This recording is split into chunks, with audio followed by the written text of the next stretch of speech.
U ovom videu pokazat ćemo vam kako da verifikujete svoju mail adresu nakon pravljenja naloga na Bukawebu. Kada ste napravili svoj korisnički nalog i prijavili se na njega, izaći će vam poruka da mail adresa nije verifikovana.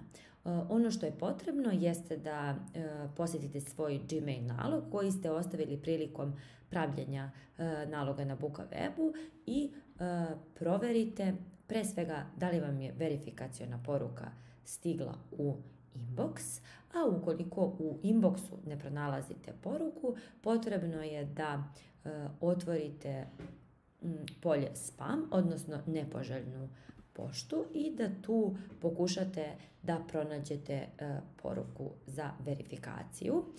Ukoliko poruku ne pronalazite ni u spamu, potrebno je da posjetite polje All Mail i u njemu ukucate u pretrazi Bukaweb. Kada kliknete, trebalo bi da vam se pojavi poruka za verifikaciju i ono što je bitno jeste da otvorite poruku, a zatim kliknete na dugme koji se u njoj nalazi, verifikuj e-mail adresu.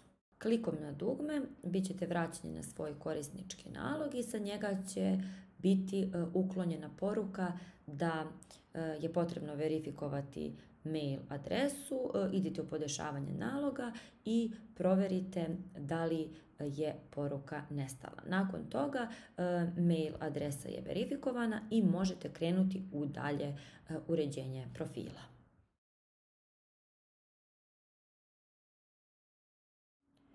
Ukoliko na ovaj način niste uspjeli da pronađete verifikacionu poruku na svom mail nalogu, potrebno je da se vratite u korisnički nalog na Bukawebu i kliknete na opciju klikni ovdje da vam opet pošaljemo verifikacioni mail. Kada kliknete, izaći će vam poruka da je ponovno poruka za verifikaciju poslata na vašu mail adresu i ono što je potrebno jeste da se ponovo vratite u svoj mail, da proverite inbox, spam sanduče ili all mail opciju i u pretrazi ukucate Bukaweb.